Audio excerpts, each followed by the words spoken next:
E aí pessoal, aqui é o Luiz. Hoje a gente vai falar um pouco sobre hipófise e hipotálamo aqui no nosso módulo de endocrinologia, no nosso curso de fisiologia. A bibliografia que a gente recomenda para vocês estudarem em casa é justamente do Pernia, do Gaito, do Kahneman, dependendo do curso que você faz. A aula ministrada hoje está nos 3 livros, vocês podem estudar tranquilamente. E antes de dar prosseguimento na aula, vamos fazer uma breve revisão anatômica. Aqui a única coisa que eu quero que vocês prestem atenção em 3 estruturas. Na haste pituitária, ela conecta a hipófise posterior, que a hipófise tem 2 lóbulos, a hipófise posterior, no hipotálamo, que a gente teria o hipotálamo. E a hipófise, como vocês podem ver, tem um lóbulo posterior, que é um lóbulo nervoso, e a hipófise anterior. Uma coisa interessante de pensar aqui é que a gente tem o quiasma óptico muito perto. Então, dependendo da afecção que você tenha no indivíduo, você pode ter tanto alterações nas concentrações dos hormônios produzidos na hipófise, quanto alterações visuais no indivíduo. E agora a gente vai falar um pouco sobre, primeiro, sobre a neurohipófise. A neurohipófise, como você pode ver, é uma estrutura neurovascular com liberações de neurohormônios. Então você tem os neurônios aqui, quais hormônios esses neurônios produzem? Basicamente, ADH e ocitocina. A gente vai ver as funções dos dois daqui a pouco. Então você tem aqui o hipotálamo. Esses neurônios vão receber estímulos, vão produzir esses hormônios, que vão percorrer todo o axônio, passa pela haste pituitária e chegar aqui no lobo posterior da hipófise. No lobo posterior da hipófise, esses neurônios que foram estimulados vão liberar esses hormônios em leitos capilares, que vão cair na corrente sanguínea e fazer suas funções fisiológicas. Aqui de novo, quiasma óptico e o hipotálamo, aonde estão localizados esses neurônios que produzem os hormônios na neurohipófise. Na hipófise anterior, ela também é denominada de adenohipófise. Uma característica importante é que ela é composta por 5 tipos celulares. Esses 5 tipos celulares produzem 6 hormônios diferentes. E na histologia, elas são separadas em basófilas e acidófilas. Nessa aula, a gente não vai entrar muito sobre esse ponto, mas em qualquer aula de histologia, qualquer livro de histologia, você pode entender muito bem como identificar cada uma delas. Aqui a histologia, só para vocês verem a diferença da neurohipófise, que é um tecido neural, adenohipófise, aqui também outro corte citológico, adenohipófise e neurohipófise. Pronto, agora as funções dos hormônios da neurohipófise. Lembrando que a neurohipófise produz esses 2 hormônios, que são produzidos no hipotálamo, só são liberados na neurohipófise. O ADH ele tem 2 funções importantes. Ele promove vasoconstrição, ou seja, o ADH ele pode também estar relacionado com pressão sanguínea, mas a gente vai ver mais para frente.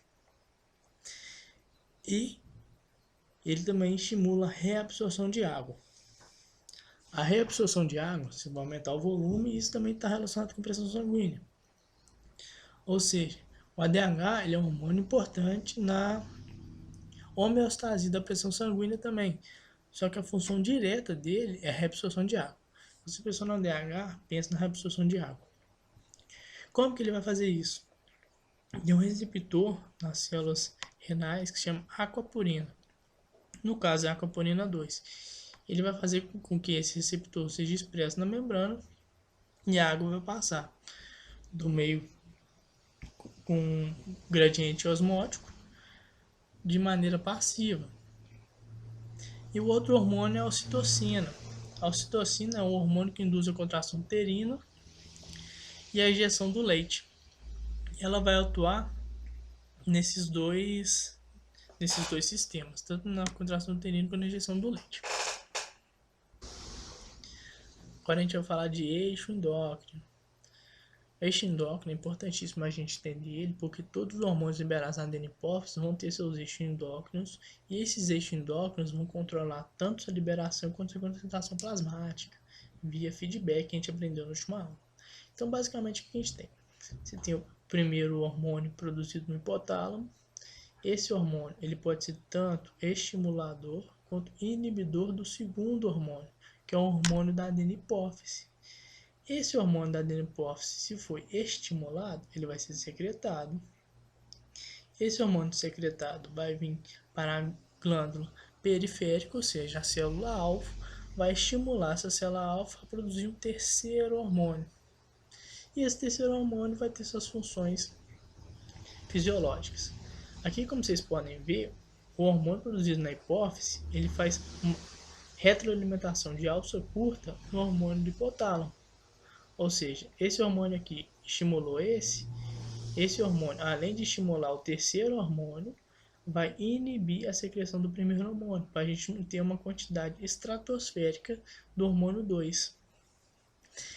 E também, concomitantemente, a gente tem o terceiro hormônio inibindo o segundo hormônio e o primeiro hormônio. Vale ressaltar que você pode também ter o primeiro hormônio liberado lá no hipotálamo inibindo a síntese do segundo hormônio.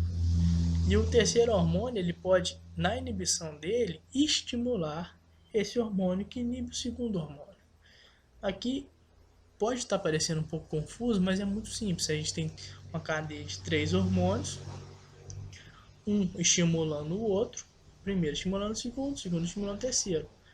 E os que foram produzidos posteriormente inibindo a produção do anterior. Terceiro inibindo o segundo, inibindo o primeiro. O segundo inibindo o primeiro. E aqui são basicamente o que eu já falei. No hipotálamo, a gente vai ter os hormônios. O hormônio vai ser sintetizado por um neurônio chamado de neurônio parvicular. E basicamente é isso que você precisa de aprender de eixo endócrino. E aqui é como é que é o eixo endócrino, que como eu falei, ele é da adenipófise, da neurohipófise a gente já viu como é que é feita a liberação. Você tem os neurônios parviculares, serão estimulados, seja para produzir um hormônio que vai estimular o hormônio da hipófise, vai para inibir, ou seja, mas eles vão ser estimulados.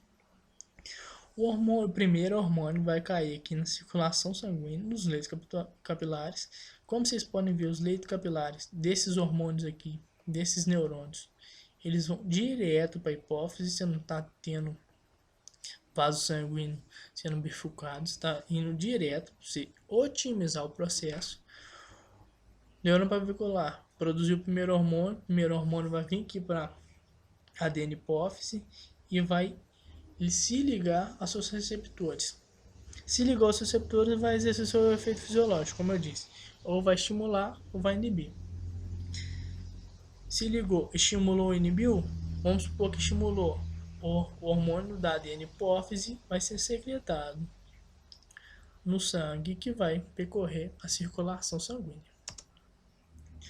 E o primeiro eixo endócrino que a gente vai aprender é o eixo endócrino do ACTH. Esse hormônio também pode ser chamado de corticotrofina. Eles são produzidos pelas células corticotróficas. Aqui a gente tem algumas características. E como é que esse hormônio vai funcionar? Aqui você tem um neurônio parvicular. Esse neurônio parvicular vai produzir o hormônio CRH. Esse hormônio CRH vai ligar aqui no seu receptor. Você vai ter uma sinalização celular. E a sinalização celular vai produzir ACTH. O ACTH, como vocês podem ver, ele tem dois receptores, MC2R e MC1R. Só que o MC1R ele é um receptor de baixa afinidade para o ACTH. Ou seja, para você ter esses sinais fisiológicos aqui, você precisa ter níveis suprafisiológicos de ACTH. O que significa? Níveis muito aumentados. E para que isso ocorra, ou você vai ter um tumor da hipófise que vai aumentar essa produção, ou você vai ter uma perda da retroalimentação. Mas a gente vai nessa via aqui daqui a pouco.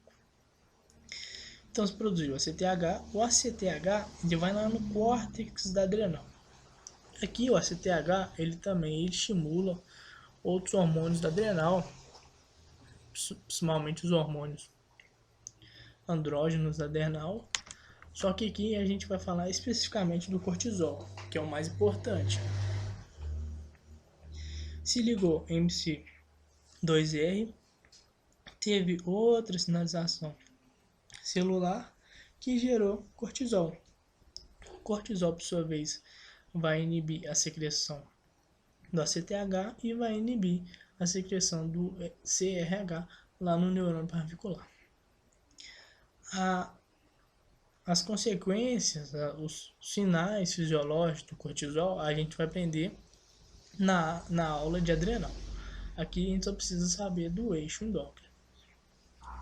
E qual que é esse outro eixo endócrino aqui? Esse MC1R, esse aqui é mais para você identificar um sinal clínico. Se você tiver nível suprafisiológico de ACTH, você vai ter esse ACTH se ligando ao MC1R, que é um ligante de baixa afinidade. E o que isso vai gerar? Vai gerar uma resposta celular. Essa célula aqui qual que é? Vamos começar desse princípio. É o melanócito. Você teve uma sinalização celular no melanócito. O que vai produzir? Melanina. Ou seja, você vai ter o escurecimento da pele. Então, se você tiver o ACTH muito aumentado, você vai poder notar, provavelmente, sinais clínicos de escurecimento da pele. Quando a gente pega um sol, é basicamente isso que acontece. Você tem a incidência da luz UV, que vai aumentar a produção do PONC. PONC é um sinalizador celular, lá nos queratinócitos da pele. Os queratinócitos da pele vão produzir um hormônio a partir da luz UV, que é o alfa-MSH. Esse alfa-MSH, ele sim, é um bom ligante de MCR1, MC1R, e você vai ter síntese de melanina e escurecimento da pele. Ou seja, quando você toma sol, é basicamente isso que acontece para você ter aquele bronzeamento. Outra coisa importante falar do STH, que ele é muito comandado pelo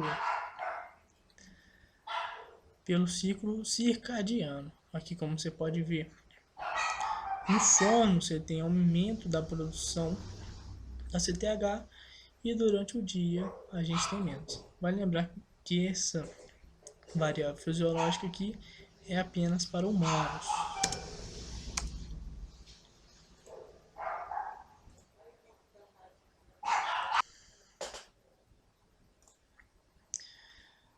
E aqui um pouco continuando do eixo da CTH, aqui o que estimula aqueles neurônios paviculares do hipotálamo a sintetizar o CRH, que é precursor do ACTH, do estímulo da síntese de ACTH, melhor dizendo. A gente tem o estresse. Quando a gente tem um estresse físico, emocional, químico, no caso hipoglicemia e outros estresses, a gente vai ter a síntese do CRH, vai cair na circulação, vai lá na adeniporse e vai estimular a síntese do ACTH. Como eu disse no slide anterior, o ritmo circadiano também é um importante estimulador do CRH. Como a gente pode ver, de noite a gente tem maior incidência, maior concentração do CTH no sangue em humanos. Mas sempre que a gente for pensar em síntese do ACTH, que gera síntese de cortisol lá no final do eixo endócrino, a gente tem que pensar no estresse, que ele é importantíssimo. E sente que a gente tem um estresse, e o estresse vai gerar no final dessa via cortisol, e o cortisol é um importante biomarcador em pesquisas de estresse. E a gente vai ver o que o cortisol pode gerar, os efeitos fisiológicos do cortisol nas próximas aulas, mas é simplesmente lembrar que o estresse é um importante estimulador da liberação do cortisol pela via do ACTH. Agora a via do TSH, a gente tem aqui o neurônio parvicular. Aqui a gente já tem até os estímulos, né, que podem estimular ele. E aqui a gente tem algumas características do eixo. A gente tem dos mecanismos de ação do TSH, que vocês podem copiar no seu caderno. Mas aqui a gente vai falar um pouco do eixo. Então a gente tem ritmo diário, que é o ritmo circadiano, estímulos naturais do sistema nervoso central, estresse, seja infecção, por exemplo, infecção. A gente tem temperatura, estado metabólico. Isso tudo vai estimular ou inibir o neurônio pavicular a sintetizar TRH.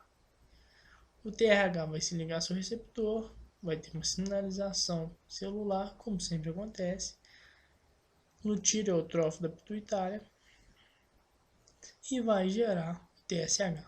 O TSH vai se ligar no receptor do TRH, aonde? Lá na tireoide, que vai gerar T3 e T4, que por suas vezes vai inibir a síntese dos dois hormônios da via. E então, quais que são os mecanismos de ação do TSH? Ele vai estimular todas as funções da tireoide, que ele vai estar vindo aqui na tireoide. O que significa? Vai estimular a hipertrofia, hiperplasia, e a sobrevida das células e a síntese dos hormônios tireoidianos. E aqui é importante a gente falar o seguinte: ele estimula a hipertrofia, hiperplasia e sobrevida das células tireoidianas. Se a gente tem alguma afecção que inibe a síntese dos hormônios tireoidianos, seja T3 ou T4, que a gente vai estudar seus efeitos fisiológicos numa próxima aula, a gente vai ter menos desses hormônios, vai ter menos inibição, vai ter aumento de TSH circulante e o que você vai ter? Hipertrofia da tireoide. Se você tem aumento desses hormônios, seja por uma causa exógena, uma causa endógena, o que você vai ter? Inibição desses dois eixos e baixas concentrações plasmáticas dos dois hormônios, principalmente o TSH, que ele é um biomarcador mais fácil. Uma coisa que eu esqueci de falar é que o TSH você também pode chamar de hormônio estimulador da tireoide. É um nome muito fácil de lembrar. Agora a gente vai falar um pouco do eixo endócrino do FSH e do LH.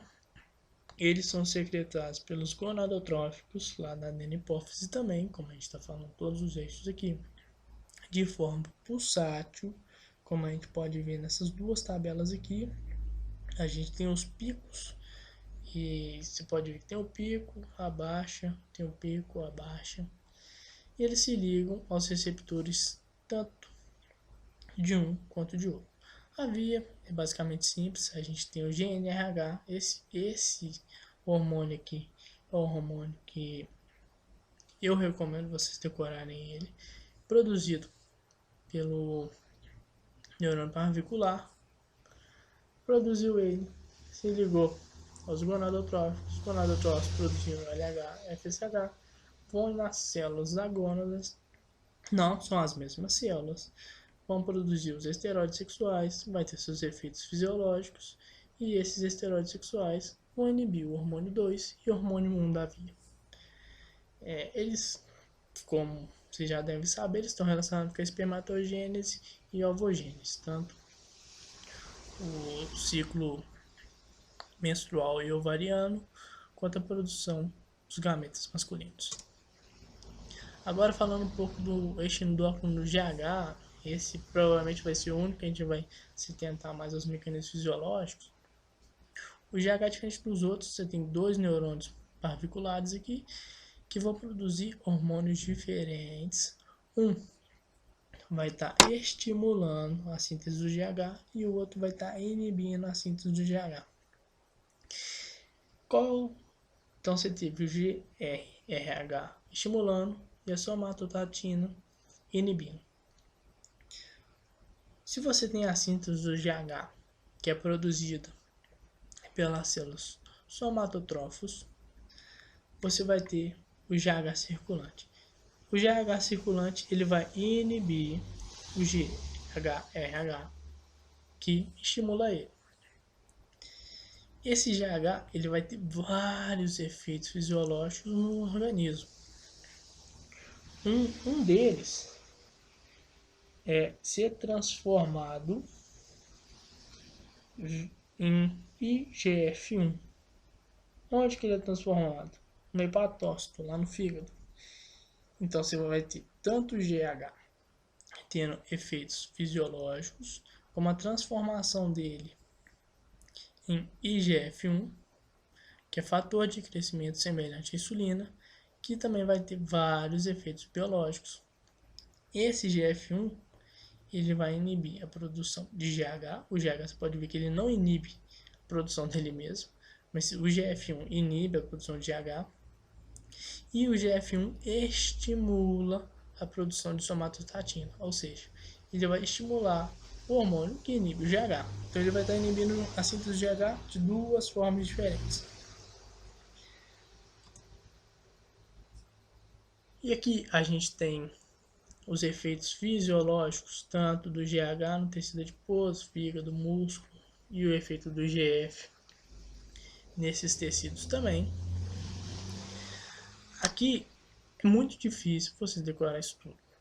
Mas resumindo, o GH ele estimula a lipólise, síntese proteica, hipertrofia, hiperplasia dos tecidos e também é um hormônio diabetonogênico. Ou seja, você vai ter aumento da glicose circulante, vai ter lipólise, você vai ter aumento dos lipídios que vão poder ser distribuídos ao longo dos tecidos, vai estimular a síntese proteica, aonde? No músculo.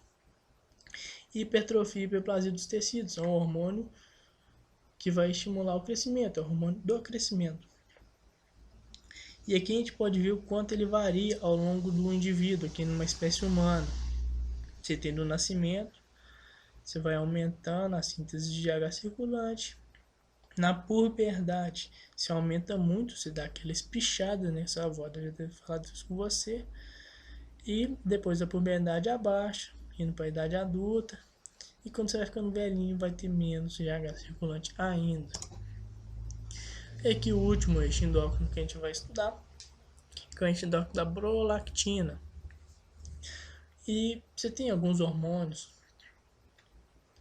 que inibem a síntese de prolactina, mas o principal dele, que vocês devem saber, é a dopamina. De todos os hormônios que a gente falou, o hipotálamo ele estava estimulando mais do que inibindo. Aqui o hipotálamo vai estar inibindo, ou seja, se você tem alguma ruptura naquela haste hipofisária, todos os hormônios vão cair a secreção, o seu nível circulante, mas a prolactina vai ser o único que vai aumentar. Por quê? Porque é o único hormônio que é inibido. Mas quando então que você tem a síntese de prolactina? Quando você tem o estresse e o sono. É claro que você não vai produzir só para dormir. Mas o estresse e o sono são os dois principais estimuladores de prolactina. Principalmente o estresse. Qual é o estresse? A gente vai entender isso quando a gente chegar aqui nos mecanismos fisiológicos. A prolactina foi sintetizada, ela vai inibir a dopamina. Inibindo a dopamina, ela vai estar estimulando a si mesma de forma indireta, porque a dopamina inibe ela. Quais são então os efeitos fisiológicos da prolactina?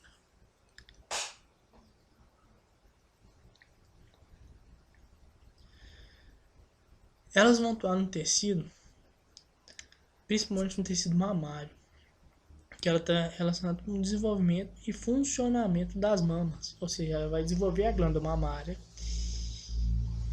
e vai fazer com que ela se torne funcional durante a gestação e a lactação.